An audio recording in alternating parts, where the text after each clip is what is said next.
Welcome back to Benny's Custom Works, proudly supported by Valvoline and Sparesbox. Don't forget BCW5 on checkout. This week we're back on the IS600.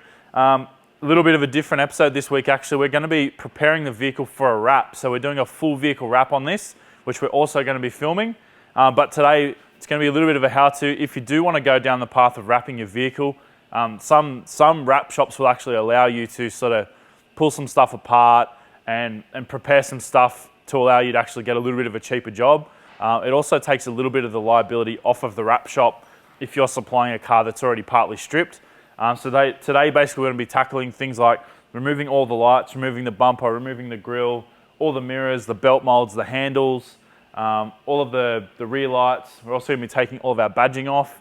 We're also going to be removing all of the previous stickers. We've got some chemicals here to prepare the body. I have already washed this with a very harsh car wash, basically the exact sort of thing that you wouldn't normally want to use on paint. The reason for that is you do want to strip any and all wax or detailing product off the paint, including things like tire shine, because any of those things are going to stop the wrap from sticking to the paint. So as usual, we're going to dive straight into it. We're going to start attacking the front end, then we're just going to move our way back. Let's do it.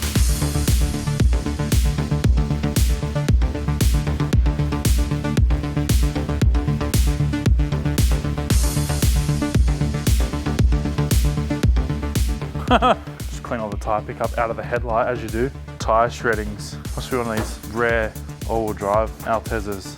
There is an option for it to have an all-wheel drive one. Don't know why you would though, because it'd be slow as a wet weed.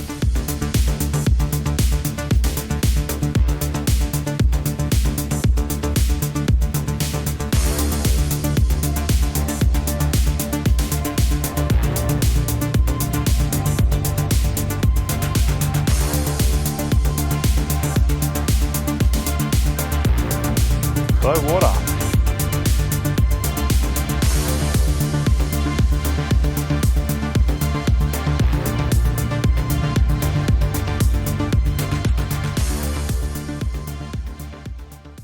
Now this funny looking piece of rubber here is a tool called a caramel wheel. It probably goes by other names, but that's what I know it as.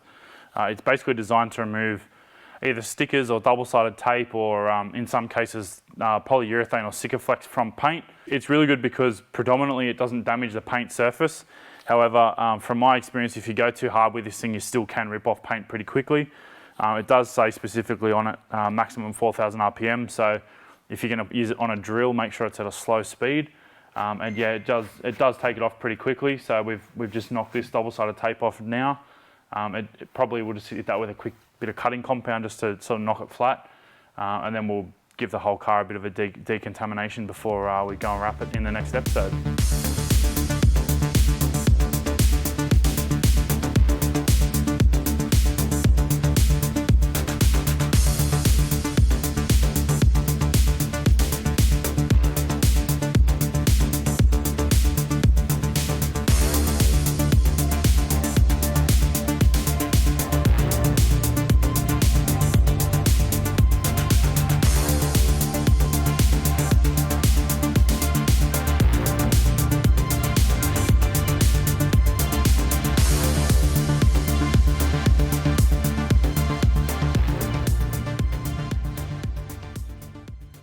We've gotten all of our lights and most of our stick-on stuff removed from the car now. I've done all of the caramel wheeling, removed all of the excess double-sided tape. So now it's time to start tackling the doors. On the rear door, we've got to remove the outside door handle and this belt mold. On the front, we've got to do the handle, the belt mold, and both mirrors. So it's going to be fun times ahead because I absolutely love insides of doors.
Well, we've got to the point now where the car's completely stripped. We've got all the parts off it that we need to remove.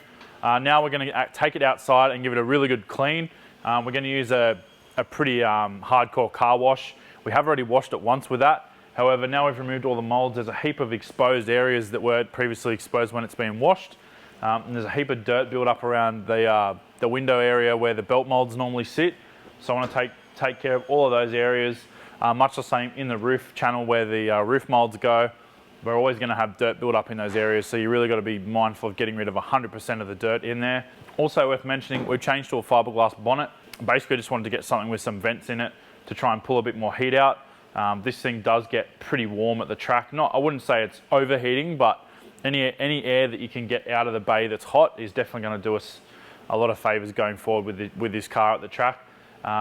Previously when we were at the track at Sydney Motorsport Park, I did notice that the coolant temps were getting up a lot higher than when we're at Raleigh and Wakefield, probably because it's a lot more higher speed track. The wheel speed's right up there. I was seeing sort of 140 k's plus wheel speed, so while that's not crazy for a drift car, it's definitely not ideal to be sort of getting the coolant temp up when you've got a lot of wheel speed but not a lot of vehicle speed. We don't yet have a front vehicle speed sensor set up, so I want to make sure that's all sorted, and that'll basically mean we can log all that sort of deal and look at what the vehicle speed's doing as opposed to the wheel speed. But yeah, pretty happy with how it's come out so far. So now we're going to give it a tub, then we're going to move on and clay bar the whole car. We've also got the bumper bars off that we're going to give a good clean. I'm still tossing up if I'm going to keep this current front bar or use another one, because I do have 3 or 4 of these standard plastic IS600 bars. So this one's pretty haggard. It's also black, whereas we're going to be going to white on the front bar, so I may actually pick a white front bar. We'll still wrap the bar, but if you miss some edges and stuff, it's not going to stick out as much as if it's gone over a black bar. This bar was actually red at one point as well, so it's already got kind of chunks of paint hanging off it and red coming out from underneath. So yeah, I'd much prefer to have a bit more of a cleaner look, and that white bar may be the answer. But we'll move it outside and give it a wash.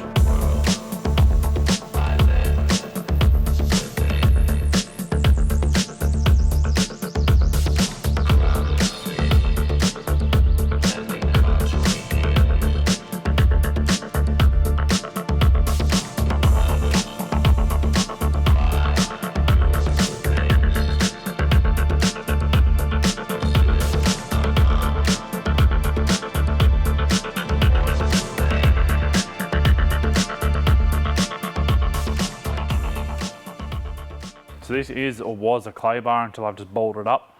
Basically it's a chemical compound that allows you to clean the paint surface without damaging it. Normally you use it with some sort of a lubricant. This particular brand supplies an instant detailer with it. I've also used a de-ionizer before, like a wheel cleaner type thing, the stuff that turns pink.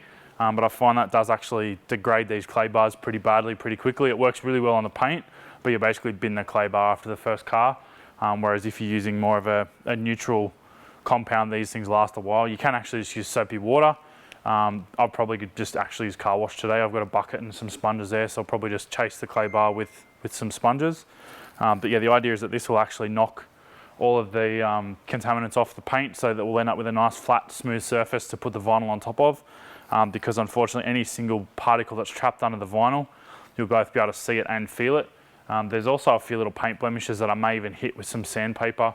The paint's not perfect on this car, and I'm not particularly phased if we do sand some stuff back. It's probably either going to get crashed or rewrapped at some point, so I'm not particularly phased. So yeah, if we're repairing parts of the wrap, the good thing is the way that the Signwriter guys have set it up is we can actually just replace a panel. So if we damage a guard or a bonnet or a door, we can just replace that panel, line it all up, and basically continue the theme. So in that aspect, it is a lot more cost effective to wrap a car.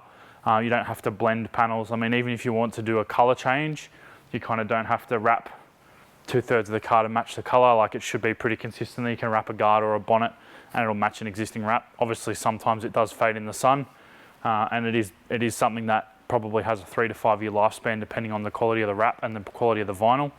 But all things to keep in mind. Let's get barring.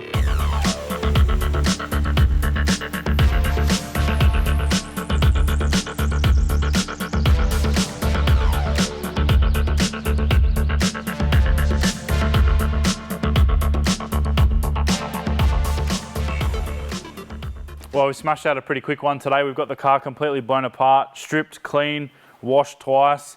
We've clay barred the whole thing. It's now relatively bump free. There's still blemishes in the paint, but this thing's had a hard life. Like, it's got stone chips all over the place, and I'm very mindful of the fact that it's not going to be the most amazing finish ever. But in saying that, a wrap is very forgiving, so there'll be a lot of areas that'll actually become a lot nicer as a result of the wrap. And yeah, I'm pretty stoked to actually see this thing finally come into fruition. I've had an idea of wrapping this car for over 12 months now. I want to thank Valvoline too. Those guys have come on board to actually wrap the car. We have gone for a controversial design, I'll say. It has drawn heavily from other vehicles that are within the Valvoline fleet. And we've also added our own touches with obviously some other partners from the channel. But yeah, I'm pretty keen to get that all buttoned up and show you guys. Thanks for watching, guys, and we'll see you next time.